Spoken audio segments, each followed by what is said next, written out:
ഓണം കഴിഞ്ഞ് ഒരാഴ്ചയായി. ഇപ്പം വന്നിട്ട് ഓണം വീഡിയോയുടെ നാണമില്ലേ എന്ന് നിങ്ങൾ വിചാരിക്കുന്നുണ്ട്, ക്ഷമിക്കണം. കുറച്ച് എക്സാമിൻ്റെ തിരക്കിലായിപ്പോയി. ഇത് ഓണത്തിന് തലേ ദിവസം എടുത്ത വീഡിയോ. ഇന്നത്തെ ഈ വീഡിയോയിൽ ചെറിയൊരു ഓണം വ്ലോഗും ഞാൻ എൻ്റെ സ്റ്റഡീസ് കുറച്ചും കൂടി സീരിയസ് ആയിട്ട് എന്തുകൊണ്ട് എടുക്കാൻ പോകുന്നു എന്ന് പറയുന്നതും കൂടെ ആയിരിക്കും. അപ്പം കുറച്ച് മോട്ടിവേഷനും കൂടെ ആയിരിക്കും ലാസ്റ്റ് വരുമ്പോൾ. അപ്പം നമുക്ക് വീഡിയോയിലോട്ട് പോവാം.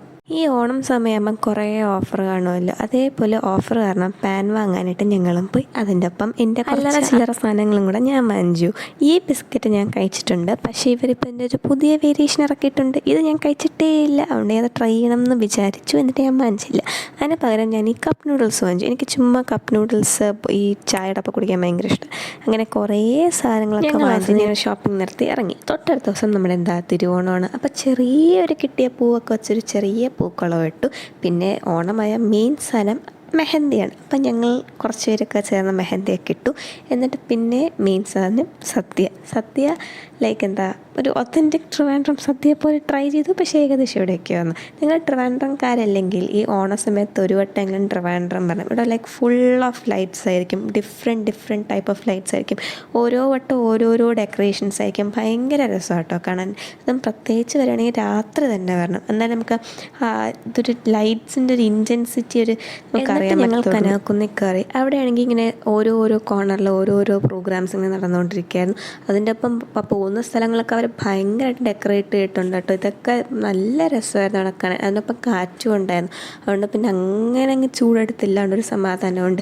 ഈ ലാംപ്സ് ഒക്കെ കണ്ട് എന്ത് രസമാണ്. നമ്മൾ അവിടെയൊക്കെ ഇങ്ങനെ കുറേ നേരം ഫോട്ടോ ഒക്കെ എടുത്തിങ്ങനെ നിൽക്കുക. നല്ല രസമായിരുന്നു അവിടെയൊക്കെ. പിന്നെ ഈ മെയ്സ് എന്ന് പറഞ്ഞൊരു ഒരു ചാലഞ്ച് ഒരു ഗെയിം പോലെ വെച്ചിട്ടുണ്ടായിരുന്നു. പക്ഷേ അതവർ ഞാൻ ചെന്നപ്പോഴത്തേക്കും ക്ലോസ് ചെയ്തു. പിന്നെ ഡ്രോൺ ഷോ ഉണ്ടായിരുന്നു. അത് നല്ല രസമായിരുന്നു. നമ്മൾ ഡ്രോണൊക്കെ ഇങ്ങനെ അസംബിൾ ചെയ്ത് അവർ ഓണം റിലേറ്റഡ് ആയിട്ട് ഓരോരോ സാധനങ്ങൾ വയ്ക്കുന്നതൊക്കെ നല്ല രസമായിരുന്നു കാണാൻ. അവർ ഡ്രോൺസ് വെച്ച് മാവേലീനെ ഫോം ചെയ്തു. പിന്നെ മോഹിനിയാട്ടം ഉണ്ടായിരുന്നു, സദ്യ ഉണ്ടായിരുന്നു, വള്ളംകളി ഉണ്ടായിരുന്നു. അങ്ങനെ കുറേ സംഭവങ്ങളുണ്ടായിരുന്നു. ഇൻട്രസ്റ്റിംഗ് ആയിരുന്നു അത് കണ്ടുകൊണ്ടിരിക്കാൻ. ഡ്രോൺ ഫോർമേഷൻ കുറച്ച് സമയം എടുക്കുന്നേ ഉള്ളൂ, അല്ലാതെ ബാക്കിയെല്ലാം ഭയങ്കര ഇൻട്രസ്റ്റിംഗ് ആയിരുന്നു അത് കണ്ടു നിൽക്കാൻ. പിന്നെ അവർ ഇല്ലം പോലത്തെ ഒരു സെറ്റപ്പൊക്കെ വെച്ചിട്ടുണ്ടായിരുന്നു. പിന്നെ അകത്തോട്ട് കയറാൻ പറ്റില്ല, പക്ഷെ പുറത്തൊക്കെ നിന്ന് ഇല്ലം ഫോട്ടോ ഒക്കെ എടുക്കാൻ നല്ല രസമായിരുന്നു.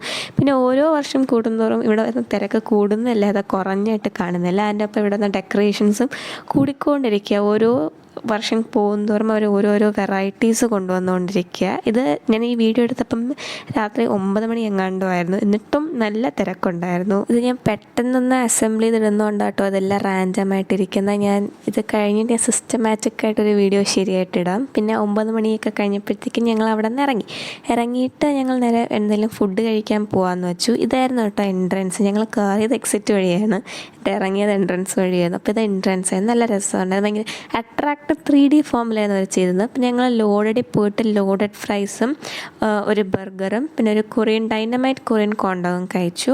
എനിക്ക് ലോഡഡിലെ ഫുഡ് ഭയങ്കര ഇഷ്ടം. എന്താണെന്ന് ഇനി എൻ്റെ സ്റ്റഡീസിനെ പറ്റി ഞാൻ യൂഷ്വലി എക്സാമിൻ്റെ തലേ ദിവസം അല്ലെങ്കിൽ ഒരാഴ്ച മുമ്പേ പഠിച്ചുകൊണ്ടിരുന്നിട്ട് ഞാൻ പാസിംഗ് മാർക്ക് വാങ്ങിച്ച് പാസ്സായിക്കൊണ്ടിരുന്ന ഒരാളാണ് ഞാൻ. അതേപോലെ തന്നെയാണ് ഈ കോമ്പറ്റേറ്റീവ് എക്സാംസിനൊക്കെ തലേ ദിവസം പഠിച്ച് പാസ്സാമെന്ന് പറഞ്ഞ് വന്ന ആളാണ് ഞാൻ. പക്ഷേ മനസ്സിലായി അതൊന്നും നടക്കില്ല. എൻ്റെ അടുത്ത് ഞാൻ കഴിഞ്ഞോട്ട് എക്സാം എഴുതാൻ പോയപ്പോൾ ഇരുന്ന ആളെന്ന് വെച്ചാൽ 2 വർഷമായിട്ട് പഠിച്ചിട്ട് വീണ്ടും ഈ എക്സാമിന് വേണ്ടി കഷ്ടപ്പെട്ട് പഠിക്കുന്ന ഒരാളായിരുന്നു. അപ്പം ആണ് ഞാൻ മനസ്സിലാക്കിയത് തലേ ദിവസം ഇരുന്ന് പഠിച്ച് ഇതിൻ്റെ ഒരു അറ്റത്തും എത്തത്തില്ല. അതുകൊണ്ട് ഞാൻ ഇനി തൊട്ട് മര്യാദയ്ക്ക് കോൺസെൻട്രേറ്റ് ചെയ്ത് പഠിക്കണം എന്നാണ് ഞാൻ കോൺസെൻട്രേറ്റ് ചെയ്യുന്ന എക്സാം വർഷത്തിൽ ഒരിക്കലേ ഉള്ളൂ. അതൊന്ന് കഴിഞ്ഞു, ഇനി അടുത്ത വർഷം. അതേപോലത്തെ വേറെ എക്സാംസ് ഈ വരുന്ന മാസങ്ങളിൽ തന്നെ ഉണ്ട്. അപ്പോൾ നമുക്ക് ആ എക്സാംസിനും ഞാൻ നോക്കുന്ന എക്സാമിനായിട്ട് ഞാൻ ശരിക്കും ഹാർഡ് വർക്ക് ചെയ്യാൻ തീരുമാനിച്ചിരിക്കുകയാണ്.